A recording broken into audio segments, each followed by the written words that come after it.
औज़ुबिल्लाहिमिनश्शैतानिर्रजीम बिस्मिल्लाहिर्रहमानिर्रहीम। मेरा नाम ज़ेब अहमद है। 9th क्लास के एग्ज़ाम चल रहे हैं। नेक्स्ट अब केमिस्ट्री का पेपर है। तो उसके मुतालिक जितने भी अहम सवालात हैं और गेस्ट पेपर है वो आपके साथ शेयर करने जा रहा हूँ। मज़ीद ये कि इसके अंदर मैं आपको पेयरिंग स्कीम भी बताऊँगा किस तरीके से आपने तैयारी करनी है। आपको जो बच्चे मेरी वीडियो देखते हैं वो जानते हैं कि मैं सिर्फ़ आपको पेयरिंग स्कीम और गेस्ट पेपर नहीं बताता, बल्कि तैयारी का तरीका भी बताता हूँ, उसकी स्ट्रैटेजी भी बताऊँगा मैं आपको किस तरीके से आपने तैयारी करनी है। तो लिहाजा वीडियो को मुकम्मल देखिएगा, चैनल को सब्सक्राइब कीजिएगा, लाइक कीजिए ताकि इस तरह की तमाम तर वीडियोज़ मैं आपके लिए बनाता रहूँ। चलते हैं वीडियो की जानिब। तो क्वेश्चन नंबर 1 आपको एमसीक्यूज़ का है। केमिस्ट्री का पेपर आपको पता है 60 मार्क्स का है। इसके क्वेश्चन नंबर 1 के अंदर 12 एमसीक्यूज़ आपको आएंगी। तो चैप्टर नंबर 1 से आपको 2, चैप्टर नंबर 2 से 1, चैप्टर नंबर 3 से भी 1, 4 से 2, 5 से 2, 6 से 1 और 7 से 2 और 8 से भी 1 एमसीक्यूज़ आपको पेपर में आएगी। कुल मिलाकर टोटल 12 एमसीक्यूज़ आएंगी। अब ये एमसीक्यूज़ कहाँ से तैयार करनी है आपने, वही जो बार बार मैं बताता आ रहा हूँ कि आपने एक्सरसाइजेस के एंड पे जो दी गई होती है, हर चैप्टर के एंड पे जो दी गई एक्सरसाइजेस के अंदर एमसीक्यूज है, आपने वो तैयार करनी है। दूसरा, अपने रिलेटिव बोर्ड का पास्ट पेपर तैयार कर लेना है, ठीक है। ये पेयरिंग स्कीम जो है ये तमाम बोर्ड्स के लिए है। पंजाब बोर्ड के अंदर जितने भी बोर्ड्स आते हैं उन सब के लिए है, और ये ख़ास तौर पर एग्जामिनर के माइंड सेट को सामने रखते हुए बनाई गई। और इस साल जितने भी सवाल आपको आएंगे इंशाल्लाह अज़ीज़, जैसे कि बच्चे जानते हैं कि उसमें से ही पेपर आपको आएगा, ठीक है, जो मैं बताऊंगा। अब एमसीक्यूज़ के लिए मैं 2 सोर्सेज आपको बता दिए। अब क्वेश्चन नंबर 2, 3 और 4 ये शॉर्ट क्वेश्चन का है। क्वेश्चन नंबर 2 जो शॉर्ट क्वेश्चन का चैप्टर नंबर 1 से 2 से और 3 से बनेगा। चैप्टर नंबर 1 से आपको 3 शॉर्ट क्वेश्चन, चैप्टर नंबर 2 से 2 शॉर्ट क्वेश्चन, 3 से भी 2 शॉर्ट क्वेश्चन आएंगे। इसे ही क्वेश्चन नंबर 3 जो है वो आपको चैप्टर नंबर 4, 5 और 8 से बनेगा। 4 से 3 शॉर्ट क्वेश्चन, 5 से 3 शॉर्ट क्वेश्चन और 8 से भी 2 शॉर्ट क्वेश्चन आएंगे। और क्वेश्चन नंबर 4 जो शॉर्ट क्वेश्चन का वो चैप्टर नंबर 6 और 7 से बनेगा। 6 से 4 और 7 से भी 4 शॉर्ट क्वेश्चन आएंगे। यानी कि टोटल आपको हर पोर्शन से आपको 8-8 शॉर्ट क्वेश्चन आएंगे, जिसमें से आपने 5 अटैम्प्ट करने होते हैं। अब आपने तैयारी कैसे करनी है? अगर आप सिर्फ शॉर्ट क्वेश्चंस के अगर पॉइंट ऑफ व्यू से मैं बात करूं, तो अगर आप चैप्टर नंबर 1, 2, 4, 5 और 6 को तैयार कर लें, चैप्टर नंबर 1, 2, 4, 5 और 6 को जस्ट इनको तैयार कर लें, तो आपके शॉर्ट क्वेश्चन सारे कवर अप हो जाएंगे। यानी कि अगर आप क्वेश्चन नंबर 2 को अच्छी तरीके से अटैम्प्ट करना चाहते हैं, तो चैप्टर नंबर 1 और चैप्टर नंबर 2 को अच्छे तरीके से तैयार कर लें, और चैप्टर नंबर 3 की जस्ट एक्सरसाइजेस को कर लें, या चैप्टर नंबर 2, 3 को अच्छी तरीके से चैप्टर नंबर 1 की एक्सरसाइज कर लें, या चैप्टर नंबर 1 और 3 को करके 2 की एक्सरसाइज को कर लें। यानी कि आपने कोई से 2 चैप्टर्स के मुकम्मल और एक चैप्टर की एक्सरसाइज को तैयार कर ले, तो आपको क्वेश्चन नंबर 2 हो जाएगा। इसी तरीके से चैप्टर नंबर क्वेश्चन नंबर 3 के लिए आपने 4, 5 और 8 से आना है। कोई से 2 चैप्टर्स को अच्छी तरीके से अगर आप तैयार कर ले, 4 और 5 को अच्छी तरीके से तैयार कर लेते हैं, तो आप 8 की जस्ट एक्सरसाइज कर लें। अगर आप 5 और 8 को करते हैं तो 4 की एक्सरसाइज कर लें। इसी तरीके से अगर आप 4 और 8 को करते हैं तो 5 की जस्ट एक्सरसाइज करें, तो आपको क्वेश्चन नंबर 3 भी हो जाएगा। इसी तरह 6 और 7 है। अगर आप 6 को मुकम्मल तौर पर तैयार करते हैं तो आपके 7 का जस्ट एक्सरसाइज तैयार कर लें। अगर आप 7 को मुकम्मल तौर पर करते हैं तो 6 की जस्ट एक्सरसाइज तैयार कर लें। तो इस तरीके से आपको सिर्फ 5 चैप्टर मुकम्मल तौर पर और 3 चैप्टर की जस्ट एक्सरसाइजेस तैयार कर लें, तो आपको शॉर्ट क्वेश्चंस हो जाएंगे। लॉन्ग क्वेश्चंस आपको टोटल आपको 3 लॉन्ग क्वेश्चंस आएंगे ए बी पार्ट के फॉर्म में, और आपने 3 में से कुछ 2 लॉन्ग क्वेश्चंस अटेम्प्ट करने हैं। तो 5 का जो ए पार्ट है वो क्वेश्चन चैप्टर नंबर 1 से, और बी पार्ट चैप्टर नंबर 2 से आएगा। 6 का ए पार्ट जो चैप्टर नंबर 4 से, और बी पार्ट चैप्टर नंबर 5 से आएगा। और 7 का जो ए पार्ट है चैप्टर नंबर 7 से, और बी पार्ट 8 चैप्टर नंबर 8 से या चैप्टर नंबर 6 से आएगा। तो बेहतर यही है कि आप चैप्टर नंबर 1, 2, 4 और 5 को अच्छी तरीके से तैयार कर लें। इनसे आपके 2 लॉन्ग क्वेश्चंस कवर अप हो जाएंगे। तो ये सिंपल सी स्ट्रेटेजी थी जो मैंने बताई। अब आपने कौन कौन से लॉन्ग क्वेश्चन तैयार करने हैं, तो मैं आपको अभी वीडियो के अंदर बताता हूँ कि कौन कौन से लॉन्ग क्वेश्चन को तैयार करने हैं और कौन कौन से शॉर्ट क्वेश्चन जो अहम है गेस्ट पेपर है। तो चलते हैं मेन वीडियो की जानिब और देखते हैं उसमें कौन कौन से हमारे पास सवाल करने के लिए हैं। आपने सामने किताब रखिएगा और मैं आपको निशान लगवाता रहूँगा, और आपने उनको निशान लगाते रहना है। अच्छा, अपने सामने किताब रखिएगा, मैं आपको निशान लगवाता रहता हूँ। अब आपने वो निशान लगाते रहना है। मैं आपको तमाम बुक के लगाऊंगा निशान। तो लेकिन जो स्ट्रेटजी मैंने आपको बताई, जिसने जिस स्ट्रेटजी को फॉलो करना है उसके मुताबिक वो तैयार कर ले। चैप्टर नंबर 1 के जो शॉर्ट क्वेश्चंस हैं, सबसे पहले इंडस्ट्रियल केमिस्ट्री और एनालिटिकल केमिस्ट्री को तैयार कर ले। शॉर्ट क्वेश्चन, ये भी सिर्फ शॉर्ट क्वेश्चंस बता रहा हूँ। उसके बाद अगला डिफरेंस बिटवीन ऑर्गेनिक और इनऑर्गेनिक केमिस्ट्री। देन मिक्सचर क्या होता है, मिक्सचर की डेफिनेशन, होमोजेनियस मिक्सचर और हेटेरोजेनियस मिक्सचर की डेफिनेशन। उसके बाद रिलेटिव एटॉमिक मास। उसके बाद अगला शॉर्ट क्वेश्चन है केमिकल प्रॉपर्टीज विद एग्जांपल। उसके बाद differentiate between molecule and molecular ions. उसके बाद नेक्स्ट क्वेश्चन है डिफरेंशिएट बिटवीन होमोएटॉमिक और हेटेरोएटॉमिक मॉलिक्यूल। देन है जी difference between atoms and ions. उसके बाद नेक्स्ट क्वेश्चन जो आपने तैयार करना है वो है डिफाइन एवोगाड्रो नंबर। उसके बाद differentiate between biochemistry and physical chemistry, and then difference between molecular and formula maths को आपने तैयार करना है। और मजीद शॉर्ट क्वेश्चन में से अगर आप करना चाहें तो वो how is molecular formula drive from the empirical formula, इसको आप तैयार कर लें। चैप्टर के एंड पे आपको एक डेफिनेशन मिलेगी व्हाट इज मोल, इसको आप अच्छी तरीके से तैयार कीजिएगा। और एक डेफिनेशन जो शुरू में ही है वो है केमिस्ट्री की डेफिनेशन, आपने अच्छी तरीके से तैयार करनी है। तो ये तो इसके हो गए इस चैप्टर के शॉर्ट क्वेश्चंस। अब लॉन्ग कौन से तैयार करना है, लॉन्ग को ध्यान से निशान लगाइएगा क्योंकि इस चैप्टर में से एक लॉन्ग क्वेश्चन लाजमी आना है और आपने अटेम्प्ट करना है। सबसे पहले चैप्टर में पहले ही सवाल है डिफाइन केमिस्ट्री और ब्रांचेस ऑफ केमिस्ट्री, इसको तैयार करना है। उसके बाद लिस्ट द 5 कैरेक्टरिस्टिक्स बिटवीन, जो डिस्टिंग्विश करता है, बड़ा मशहूर सवाल है कंपाउंड और मिक्सर के अंदर जो फर्क आता है, तो ये बहुत अहम सवाल है, इसको तैयार करना है। इसको difference between molecule and molecular ion, ये भी एक लॉन्ग क्वेश्चन है। उसके बाद write how to write a chemical formula explain, ये वाला भी। और उसके बाद define molecules and explain the types of molecules. तो ये सवाल टोटल लॉन्ग थे जो मैंने आपको बता दिया। अब चैप्टर नंबर 2 पे मूव करते हैं। चैप्टर नंबर 2 के शॉर्ट क्वेश्चन कौन से करने, जल्दी से नोट कर लें। Give the characteristics of cathode rays. Next question है what is the difference, what are the defects of the Rutherford atomic model, Rutherford model का जो defect है वो तैयार करना है।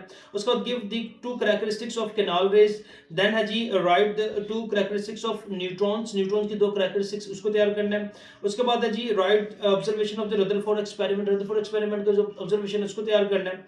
then है अपना जी write down the electronic configuration of AL की इलेक्ट्रॉनिक कॉन्फ़िगरेशन को आपने लिखना है। उसके बाद नेक्स्ट है जी define isotopes, write the uses of isotopes. उसके बाद how can you prove that the angular momentum is quantized, angular momentum is quantized, इसको कैसे प्रूव करोगे आपने इसको बताना है।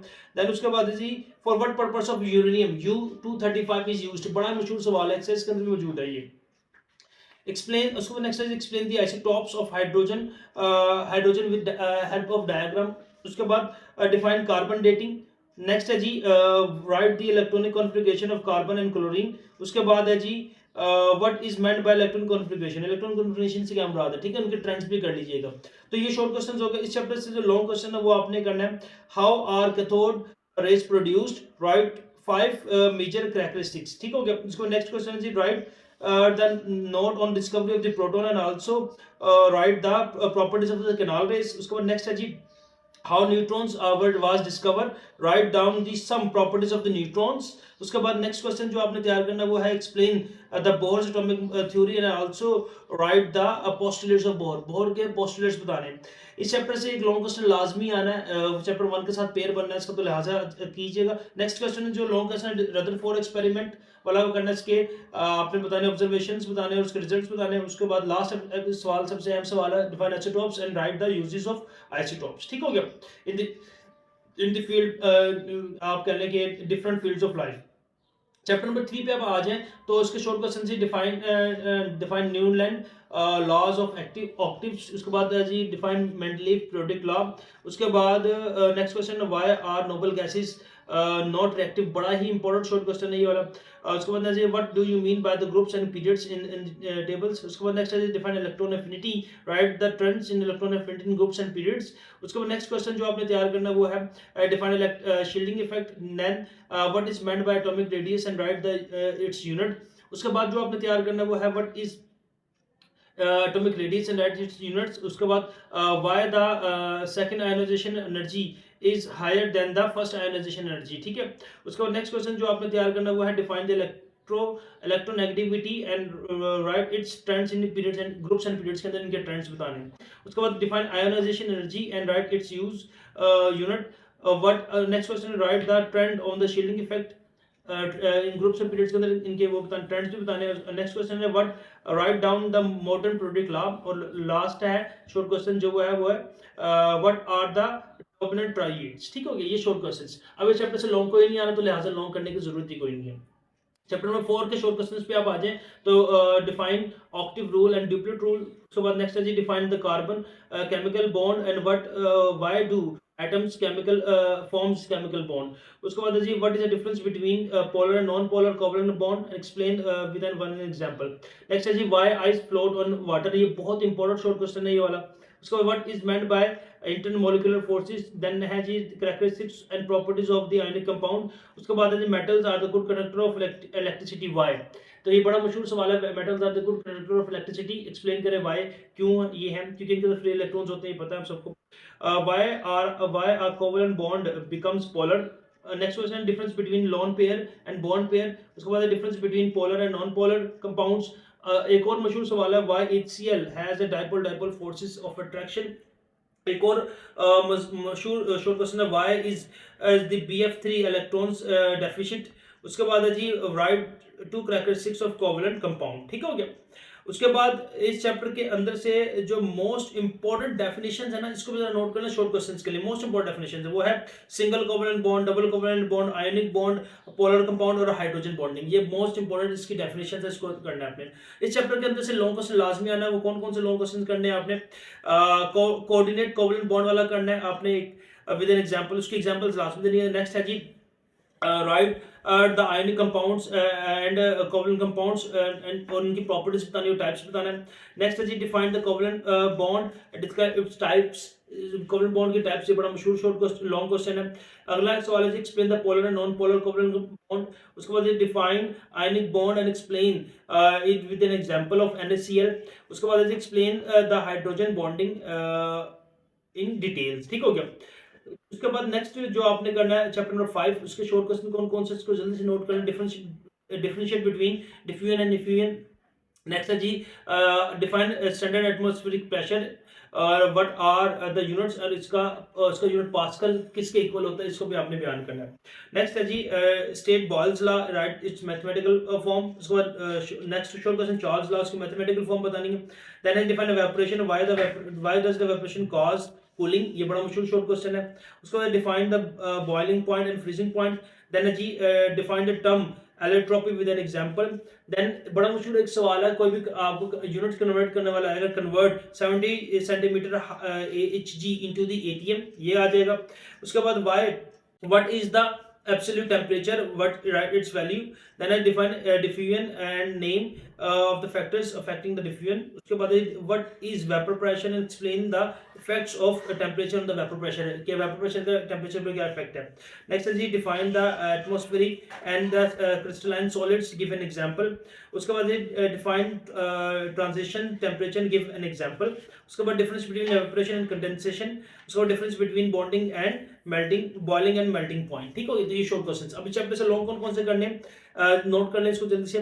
State Boyle's law, derive the its equation and verification with an experimentation. उसके बाद चार्ल्स लॉ वाला भी मुकम्मल करना है, इसकी वेरिफिकेशन और एक्सपेरिमेंटेशन करनी है। उसके बाद define diffusion and describe the phenomena of the diffusion in liquid along the factors. उसके बाद define vapour pressure and explain the factors that affect it. उसके बाद जी define boiling point and also explain how it is affected by the different factors। ठीक हो गया। Chapter number 6 के अंदर से जो से शॉर्ट क्वेश्चंस करने हैं आपने, इसको जल्दी से नोट कर लें। Difference between colloid and suspension. उसके बाद explain the difference between molarity and solubility. उसके बाद what is alloy, give an example। So differentiate between solute and solvent। then differentiate between concentrated or dilute solution। फिर difference between saturated and unsaturated solution। फिर इसके बाद define percentage m over m, what is meant by percentage m over m sugar। ठीक है, उसके अंदर बतानी है। उसके बाद इसका define percentage m over v। उसके बाद what is meant by percentage v over m।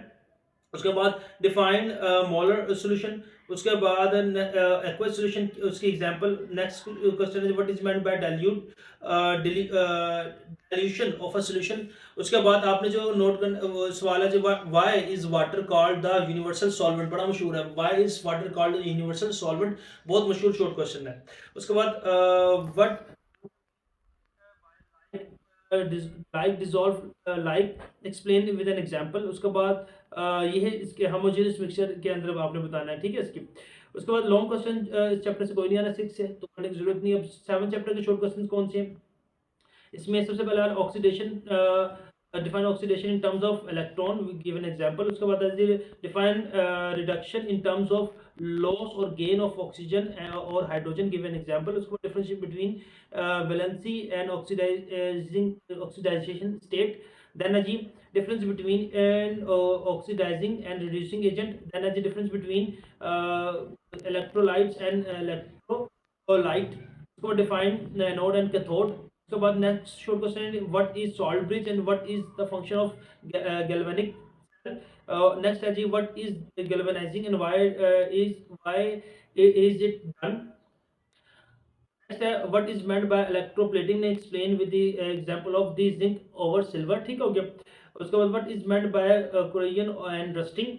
उसके बाद है जी difference between strong and weak electrolysis, then है जी difference between electrolyte cell and galvanic cell, then है जी डिफाइन इलेक्ट्रोकेमिकल सेल। उसके बाद है जी define oxidizing number and what is the oxidizing number of the neutral molecule, neutral molecule का oxygen number क्या होता है। उसको लास्ट क्वेश्चन है इसका define electrolytes give an example, okay. उसके बाद इस चैप्टर से लॉन्ग क्वेश्चन भी आपको आना है, आपको नोट कर लें। What is meant by salt bridge and write the difference between electrolyte cell and galvanic cell. उसके बाद define the electrolysis and give the electrolysis of the water in detail. What is meant by next and what is meant by oxidizing state and write the rules of assignment oxidizing। उसके बाद define electroplating and how electroplating is of silver chromine is carried out। So they explain the working of the Nelson cells for the preparation of the NaOH from brine, बड़ा important question है। उसके बाद इस chapter का last long question है वो आपने करना है describe the process of electrolytic refining of copper, ठीक हो गया। लास्ट चैप्टर है चैप्टर नंबर 8। इसके शॉर्ट क्वेश्चन जल्दी से नोट कर लें, वो है थोड़े से ही है। Write two physical and chemical properties of the metals. उसके बाद है जी write two physical and chemical properties of the non metals. उसके बाद write two uses of calcium magnesium and sodium.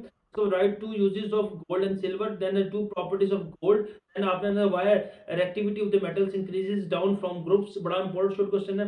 उसके बाद है जी why what do you mean by 22 and 24 karat gold, ये भी बड़ा important short question है। difference between metals and non metals, ये भी बड़ा important short question है। उसके बाद है जी write two uses of platinum। उसके बाद नेक्स्ट है जी define halogen and name any four halogens. उसके बाद है जी why silver and gold are least reactive। उसके बाद why copper is used for making the electrical wires। उसके बाद what do you mean by malleable and ductile। उसके बाद लास्ट शॉर्ट क्वेश्चन चैप्टर का वो है give the trends of the electropositivity in periodic table। उसका लॉन्ग क्वेश्चन कौन सा करने चैप्टर के वो आपने करने हैं define metals and non metals, make comparison of their physical properties, इनका फिजिकल प्रॉपर्टीज के साथ कंपैरिजन करना। दूसरा long question define metal non metals, make the comparison of the chemical, इनकी केमिकल प्रॉपर्टीज का आ गया। उसके बाद how important are non metals in to us, right it's points, मतलब कि हमारे रोजमर्रा जिंदगी में मेटल्स की क्या इंपॉर्टेंस है, इसके यूजेस बताने हमने। सो नेक्स्ट है जी give the reaction of the sodium with H2O O2 Cl2 and H2। तो लास्ट लॉन्ग क्वेश्चन है इसका compare and contrast the properties of the alkali and alkaline earth metals, ठीक है। तो ये थे तमाम शॉर्ट क्वेश्चंस लॉन्ग क्वेश्चंस। मैं फिर एक दफा बताता चलूं जो एमसीक्यूज के लिए आपने दो जगह से तैयार करनी, एक आपने एक्सरसाइजेस के एंड पे जो मौजूद होती है एमसीक्यूज वो, और दूसरा आपने बोर्ड के पास पेपर करने हैं, ठीक है। ये भी गेस्ट पेपर थे पंजाब बोर्ड के तमाम बोर्ड्स के लिए एप्लीकेबल थे, और उन तमाम तर जो एग्जामिनर जो सवाल पूछते हैं उसके माइंडसेट को सामने रखते हुए बनाए गए और बड़े मोहतात अंदाज के साथ ये बनाए गए हैं। उम्मीद करता हूँ ये वीडियो लेक्चर आपको समझ में आएगा। फिर भी कोई सवाल कमेंट सेक्शन में जरूर पूछिएगा। अपना बहुत ख्याल रखिएगा। मिलते हैं नेक्स्ट वीडियो में। अल्लाह हाफिज़।